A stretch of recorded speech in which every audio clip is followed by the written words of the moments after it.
പരിശുദ്ധ പരമ ദിവ്യകാരുണ്യത്തിന് എന്നേരവും ആരാധനയും സ്തുതിയും പുകഴ്ചയും ഉണ്ടായിരിക്കട്ടെ. പരിശുദ്ധ പരമ ദിവ്യകാരുണ്യത്തിന് എന്നേരവും ആരാധനയും സ്തുതിയും പുകഴ്ചയും ഉണ്ടായിരിക്കട്ടെ. പരിശുദ്ധ പരമ ദിവ്യകാരുണ്യത്തിന് എന്നേരവും ആരാധനയും സ്തുതിയും പുകഴ്ചയും ഉണ്ടായിരിക്കട്ടെ. ഇന്ന് ക്രിസ്തുമസ് ആണ്, വലിയ സന്തോഷത്തിൻ്റെ ദിവസം. ഈ സന്തോഷത്തിൻ്റെ കാരണം എന്താണെന്ന് ഇന്നത്തെ വചനഭാഗങ്ങൾ നമ്മളോട് പറഞ്ഞു തരും. പ്രതിവചന സങ്കീർത്തനത്തിൽ നമ്മൾ വായിക്കുന്നത് ഇന്നത്തെ സുവിശേഷത്തിൽ നിന്ന് തന്നെ എടുത്തിട്ടുള്ളൊരു വചനമാണ്. ഇതാ നിങ്ങൾക്കായി ഒരു രക്ഷകൻ, കർത്താവായ യേശു ക്രിസ്തു ഇന്ന് ജനിച്ചിരിക്കുന്നു. ഭയപ്പെടേണ്ട, ഇതാ സകല ജനത്തിനും വേണ്ടിയുള്ള വലിയ സന്തോഷത്തിൻ്റെ സദ്വാർത്ത ഞാൻ നിങ്ങളെ അറിയിക്കുന്നു. ദാവീദിന്റെ പട്ടണത്തിൽ നിങ്ങൾക്കായി ഒരു രക്ഷകൻ, കർത്താവായ യേശു ക്രിസ്തു ഇന്ന് ജനിച്ചിരിക്കുന്നു. ഒന്നാമത്തെ വായന തുടങ്ങുന്നത് എങ്ങനെയാണ്? അന്ധകാരത്തിൽ കഴിഞ്ഞ ജനം മഹത്തായ ഒരു പ്രകാശം കണ്ടു, കൂരിരുട്ടിന്റെ ദേശത്ത് വസിച്ചിരുന്നവരുടെ മേൽ പ്രകാശം ഉദിച്ചു. ഈ ദിവസത്തിന്റെ സന്തോഷത്തിന്റെ കാരണം ഇതാണ്. കർത്താവ് എൻ്റെ മേൽ പ്രകാശമായി ഇങ്ങനെ എന്നെ പൊതിയുന്നു. കർത്താവ് സ്വർഗത്തിന്റെ സ്നേഹമായി എൻ്റെ ജീവിതത്തിലേക്ക് പ്രവേശിക്കുന്നു. എന്നിട്ട് ആ കർത്താവിനോടുകൂടെ ഒരിത്തിരി നേരം ഇരിക്കാൻ പറ്റാത്ത വിധത്തില് ഇന്നത്തെ ദിവസം ഉറക്കവും ആഘോഷവുമായി, ഭക്ഷണവും പാനീയവുമായി നമ്മുടെ ഈ ദിവസം ഇങ്ങനെ കടന്നു പോകുന്നത് എന്തുകൊണ്ടാണെന്ന് ആലോചിക്കണം. തമ്പുരാനെ, അങ്ങയോട് കൂടെ ഒരിത്തിരി നേരം ഇരിക്കാൻ ഞങ്ങളെ സഹായിക്കണമേ എന്നുള്ള പ്രാർത്ഥനയുണ്ട് ഇന്നത്തെ ദിവസത്തിൽ. സ്വാതന്ത്ര്യ ദിനത്തിൻ്റെ അന്ന് 1947 ഓഗസ്റ്റ് 15 എല്ലാവരും ആഘോഷത്തിമിർപ്പോടെ ഇരിക്കുമ്പോൾ അങ്ങകലെ നവാഖലിയിൽ, ആ ഒരു പേര് കൃത്യമായിട്ട് അറിയില്ലെങ്കിലും ആ ഒരു സ്ഥലത്ത് ഗാന്ധിജി ഇങ്ങനെ ഫാസ്റ്റിംഗ് ആയിട്ടിരിക്കുന്നത് കാണുന്നുണ്ട്, ഉപവാസം അനുഷ്ഠിച്ചിരിക്കുന്നു. ഈ ആഘോഷമല്ല വേണ്ടത്, നേരെ മറിച്ച് തിരിച്ചറിവുകളാണെന്ന് അദ്ദേഹം പിന്നീട് തന്നെ കാണാൻ വരുന്നവരെ ഓർമ്മപ്പെടുത്തുന്നു. ഇങ്ങനെ ക്രിസ്തുവിനോടൊപ്പം ഒരിത്തിരി നേരം ഇരിക്കാൻ പറ്റാത്തൊരു ക്രിസ്തുമസ് ദിനം, അത് അക്സെപ്റ്റബിൾ അല്ല ശരിക്കും.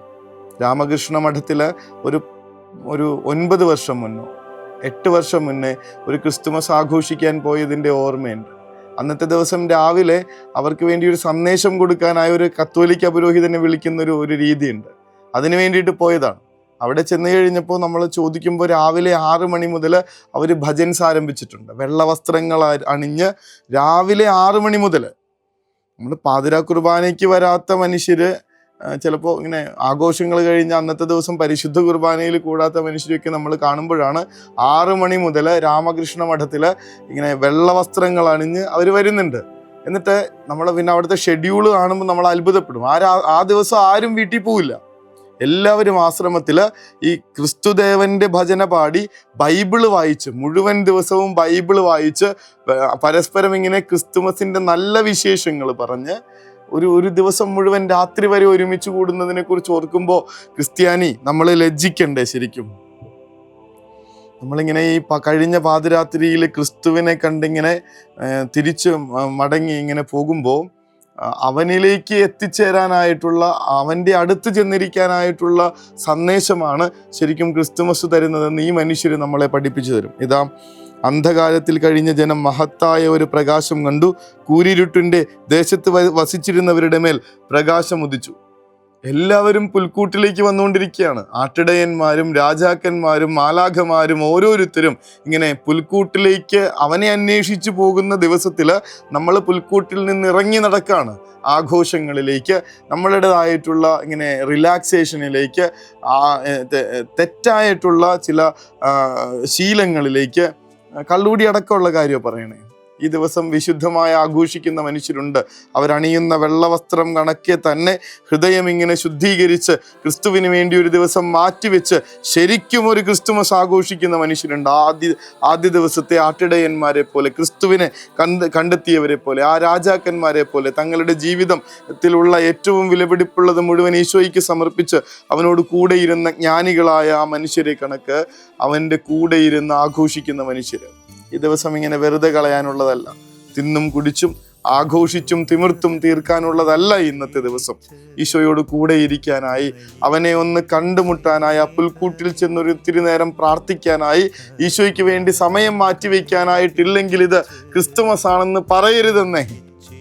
തമ്പുരാനെ, അങ്ങയോട് കൂടെ ആയിരിക്കുന്നൊരു ദിവസമായിരിക്കാൻ ഞങ്ങളെ അനുഗ്രഹിക്കണേ എന്ന പ്രാർത്ഥനയോടുകൂടെ അതിനുള്ള ആശീർവാദം തരണമേ. നിന്റെ കൂടെ ഇരിക്കാൻ നീ തന്നെ ഞങ്ങളെ ഒരുക്കണമേ എന്ന്, ഞങ്ങളെ നിർബന്ധിക്കണമേ എന്ന്, ഞങ്ങളെ വലിച്ചു പിടിക്കണേ എന്ന് പ്രാർത്ഥിച്ചുകൊണ്ട് അവിടുത്തെ ആശീർവാദം നമുക്ക് സ്വീകരിക്കാം.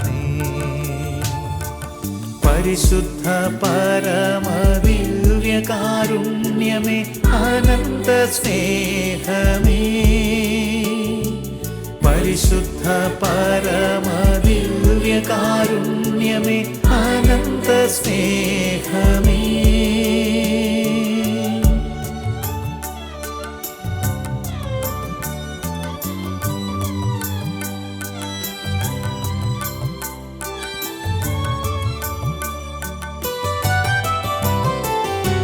പരിശുദ്ധ പരമ ദിവ്യകാരുണ്യത്തിന് എന്നേരവും ആരാധനയും സ്തുതിയും പുകഴ്ചയും ഉണ്ടായിരിക്കട്ടെ.